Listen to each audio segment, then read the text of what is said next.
my Chinese portfolio has done extremely well over the last 2 months. It has gone up by anything between 50 to 70%. And I was just looking at the index. Index hasn't really done as well, but you have to isolate the non-SEO companies to non-state-owned companies to really understand what is happening in the Chinese private sector.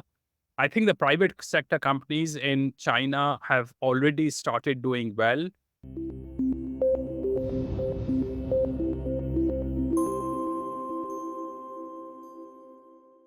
Jayant, how you doing? I'm very well, Andrew. How are you? I'm doing really well. So I've been looking forward to having you on again. You're a very busy man, traveling a lot, and I'm a busy guy. So, but it just so happened I had some free time, and I thank you for your graciousness in coming on. Well, I l- always have time for you, Andrew. Thank you very much for giving me the opportunity. you're way too kind. So the last time I had you on, I had never really experienced that kind of pushback, and I don't know what else to call it, but people were very upset. So I want to talk about that, why people are so upset at you, and what you're all about, what you're saying. So, Andrew, it is always easy to look in your backyard and understand what's happening. In the US, the most intolerant people are the woke people. Um, they are also the new immigrants, people who left their hellholes and now want to prove that the hellholes they left behind are somehow glorious. Now, Indians are give me a lot of pushback, and that's the reason behind it is that they claim Hindus claim that they are the most tolerant people and that they are secular, which is completely incorrect as far as tolerances goes. But they are in a way secular because they have no moral or rational anchors. Similar to what wokes are like. And wokes are and Hindus are very similar in many, many ways. And that also makes them extraordinarily intolerant. They claim to be secular. And, I have negative views of secularism because it leads to intolerance. And that's what this pushback is all about. They don't want to hear facts. They want to hear what is emotionally pleasing. They want to virtue signal rather than do good for the poor people of the society. So that's where they come from. They don't have, again, moral or rational anchors. Yeah, I would agree with you, and not specifically to Indian people, but I would agree with you as far as wokeness, if you would. They're the most intolerant people, and they will not listen or engage on the other side. Or when I say the other side, just somebody that just disagrees with them.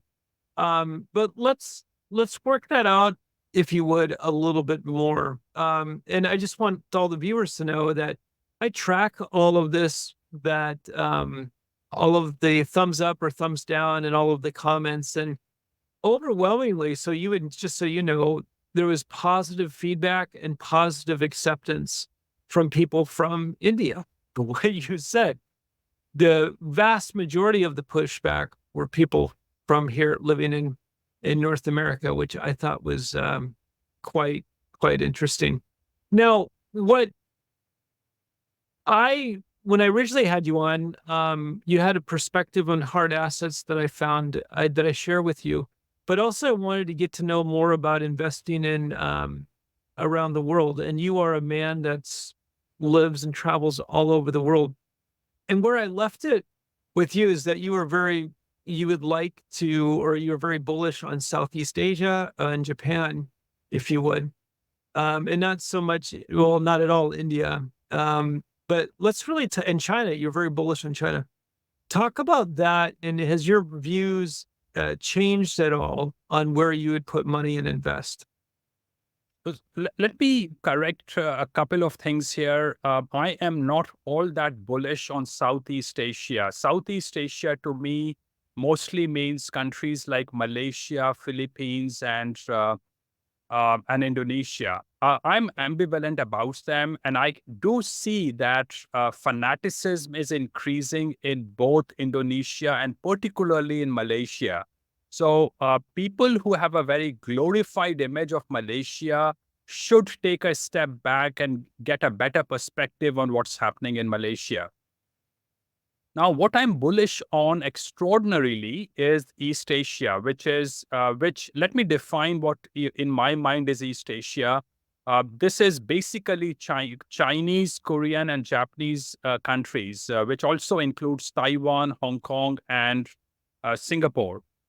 I just came back from a long travel assignment in China, Andrew, and I tell you, every single time I return back from China, I have a more positive view of China.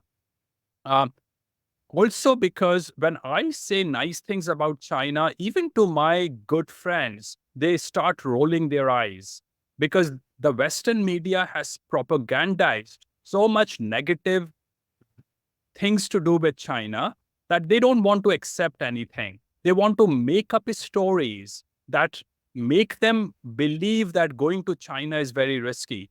I find China to be a country of rule of law. Now, again, that rule of law might not be my kind of rules, but they are still rule of law. They are not rule of man, which means that it gives a certain amount of consistency to China. Uh, I disagree with a lot of Chinese rules, and quite rightly, China is still a second world country. It's a culture that might not be what gels with me very well. That is why I live in the Western society. But at the same time, I should accept that they are different people, or I should say slightly different people, but they are doing extraordinarily well.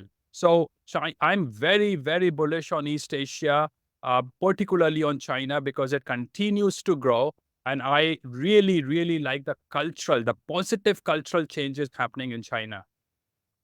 I had Mark Faber on about a week ago, a week and a half ago, and he said really good things about and thanks for that clarification. He said really good things about East Asia, specifically China. Is it Does it have to do with that the asset prices have significantly come down and are of really good value now? Is that what you see? Well, absolutely. That is certainly one of the things. My Chinese portfolio has done extremely well over the last 2 months. It has gone up by anything between 50 to 70%. And I was just looking at the index. Index hasn't really done as well, but you have to isolate the non-SEO companies to non-state-owned companies to really understand what is happening in the Chinese private sector. I think the private sector companies in China have already started doing well. Property prices have certainly crashed. Property market is in a horrendous shape. I just drove around a lot in China recently, and you come across jungles of communities, these condo buildings, which should have maybe 30, 40, 50,000 people in them, and they are completely empty. So they do scare you. Apparently, the vacancy rate in China is anything between 10 to 20%. Now, vacancy rate in the United States would be about 3%. So yes, there's a huge amount of vacancy rate in China, but that does not mean that what you visually see is all that is there. Because I have also seen that the ghost communities do not stay ghost communities for too long. After maybe 5 years or 10 years, they start getting populated by people, and things start coming together. But I think China has also learned that you cannot uh, see that urban areas are organic systems. You can't just put them together, engineer them like a machine, and imagine them to start becoming active right away. So Chinese have probably learned that lesson. So yes, property prices have fallen, but that is actually good for poor people. But also, I like the fact that the Chinese government is not interfering in the market to prop up the property market as they do in the US and in Canada. So let's give them the credit for what they deserve to get credit for, which is that they are not trying to prop up their property market, which they think should fall. And now, as a result of the fact that the property people are very scared of investing in the property market, my guess is, and I still have to understand it properly, but my guess is that more and more of this extra cash that the society is generating is going into buying other assets, which is stocks and gold and other things else than properties, because people have started to realize, at least slowly, that properties are not for investment but for living, and that's what properties should be for, because they are a depreciating asset at the end of the at the end of the day. Yeah. So talk a little bit about China's demand for natural resources and specifically gold, because I've talked to a few different people. Well, the Shanghai Gold Index now, if you wouldn't index it, Shanghai Gold Exchange now.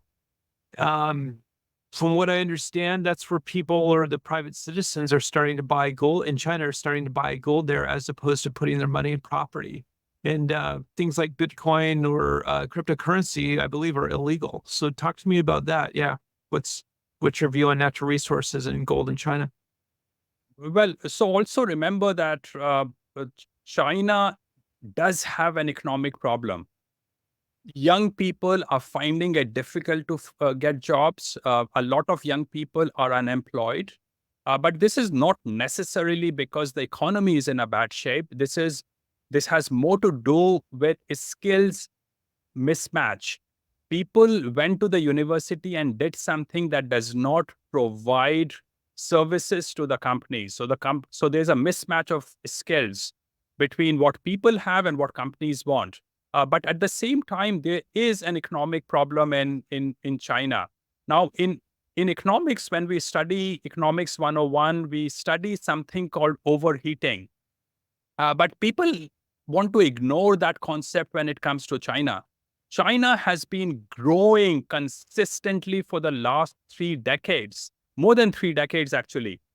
Overheating has to happen in a society like that. And despite that, China actually continues to grow and continues to grow among the fastest countries in absolute terms in the world. So yes, I know that in percentage wise, you might say that, hey, China is growing slower than, say, Rwanda. But hey, Rwanda's GDP per capita is less than $1,000. China adds more than what Rwanda's GDP per capita is on a every year basis, on per capita basis. So you have to compare elephants with elephants, not elephants with mouse. Uh, so China is doing very well. I think there's a skills mismatch. There's overheating. There is an adjustment to be made. But on top of that, there is a conflict with the United States, and you can feel it. Um, Here is the problem. If American government is now making increasingly difficult for American companies to do business with Chinese companies, but they have now taken it a step further. Any company that is outside China, in which Chinese own more than a certain number of shares, is considered a Chinese company, and that also starts facing problems. So America might be creating this unnatural economic problems for China. Now, America is in the driving seat right now, but America has to understand that it might not always stay in the driving seat, and Chinese will very likely find a way around it, because they are, they are 5 times the population of the US. They have a population which is more than all of the ethnically European societies put together.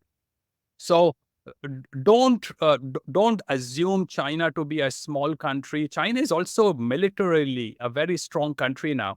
So I think we should accept China as a competent country and give it credit for what it deserves. Yeah, well, talk to me then. Let's go further east then. Talk to me about Korea and Japan, two other countries that you're very optimistic about. Again, one big thing, Andrew, is that, and this is something that you implied earlier in your introduction, and you said that Indians who are most nationalistic, who uh, who who have who go against anything to do with India, are the Indians living in the United States. It is That's not the very true. Indians. It's It very is true. not the it is not the Indians living in India. So the question is that what is happening with these Indians living in the United States, because they are not emotionally attached to the US. They are, if they have a leg in India, they're emotionally attached to India. The only reason they are likely in the US is because of money, because they make more money in the US. Uh, this multiculturalism and heterogeneity in diversity is destructive and suicidal for the US. And actually, it is taking the US down very rapidly. Culturally, the US is starting to stagnate because it has to accept multiculturalism now, given that close to 50% of Americans are now of non European ethnicity.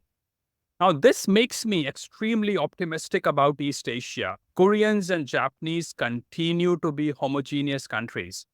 Now, I was recently in Kagoshima in Japan. Now, Kagoshima is a town in the southern part of a relatively isolated part of Japan. Um, you see a lot of Indian workers there now. So Interesting. Japan is bringing in Indians to work in Japan. But remember, there's a big difference between how Japan, Korea does this thing and how the Western countries do these things. Japan and Korea follow the policy that Hong Kong and Singapore and Dubai have historically followed, which is that you might be in their countries for 1, 2, 3, 4 generations. You would still not get their passports. Yes. So from a citizenship point of view, they continue to be homogeneous. And if as a non-citizen, if you do a crime, not only you get punished, but you get packed back home It's soon after your punishment is over. So there is a strong legal restraint on people from going out of their way to create a law and order situation in their countries. So that it is because of homogeneity of Korea and Japan that I'm extremely optimistic about them. People talk a lot against, the fact that they don't accept refugees. Apparently, someone was telling me yesterday that Japan accepted 303 refugees last year, whereas America accepted 100,000 refugees last year. The fact is, most of those 100,000 refugees in the US will end up getting citizenship of the US, whereas none of those 303 refugees in Japan will end up getting their passports. They will be required to go back to their home countries when the civil conflict is over. So that is the difference that makes me very optimistic about Japan. I think a lot of problems to do with Japan and Korea and China are exaggerated. Uh, uh, Everyone who talks against East Asia, against Japan and China, is someone who has very likely never been to any of these countries. Everyone who has spent a meaningful time in these countries completely disagrees with what the Western media tells you and what the propagandized version of opinion that the vast masses of Western society has. So if you need somebody to travel to Japan and Korea and try to let me know, I'd love to tag along with you. Well, it is truly, Andrew. These are very easy countries to travel in. You would be surprised how easy it is. C- Traveling by, let's say, public transportation in China, which is what I usually do, because the public transportation is nice, competent, clean, and extraordinarily safe. And you are going to pay 2 kwai, which is about 30 cents American, to go from one part of the city to another. And you have maps. You can very easily decide where you want to go to, and they are in English as well. So China has made life easy for you, and people are very helpful and extremely safe. But I will keep you in mind, Andrew. Please do. So it reminds me, I had a talk with the great Jim Rogers, who really inspired me in my career over 30 years ago. And he would take public transportation and he would exchange his money on the black market. And the reason he do that, because he didn't want to get ripped off by the state controls, if you would. But he would do that, and he'd hang out in the little countries off the beaten path, and he'd do that to really get a feel for the countries that he was visiting. And it sounds like you're cut from the same cloth, very similarly. Let's talk about your not projections, but your what you're looking at, what your concerns are for starting now until the rest of the year in the investment world. Well, I mean, the one big thing is what's happening with China right now. Certainly what China did with this shoal of Philippines, at least at surface, does not look good to me. It looks as if China has been aggressive with the Philippines. I'm also, I also read some news that China went too close to the Japanese coastal border.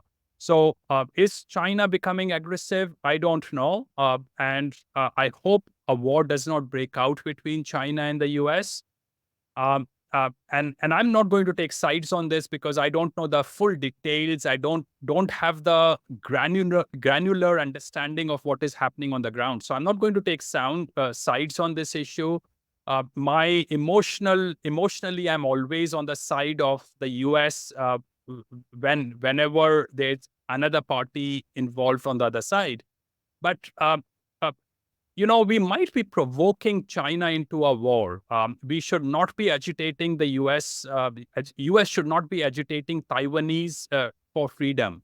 It is too late now. You should have done it 30 years back. I want Taiwan to become a free country, an independent country, but US, it is too late now. You should have done it 30 years back.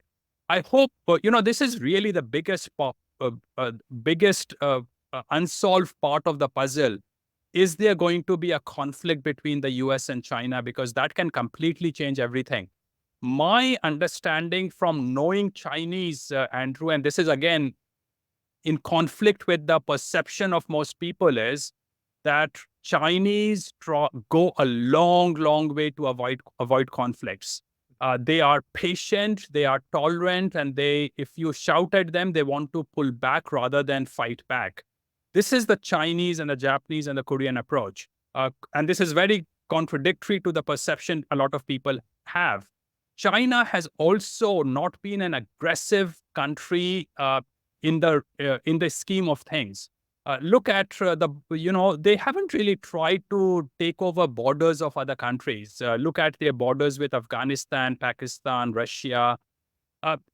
In fact, they were very peaceful when it came to acquiring Macau and Hong Kong.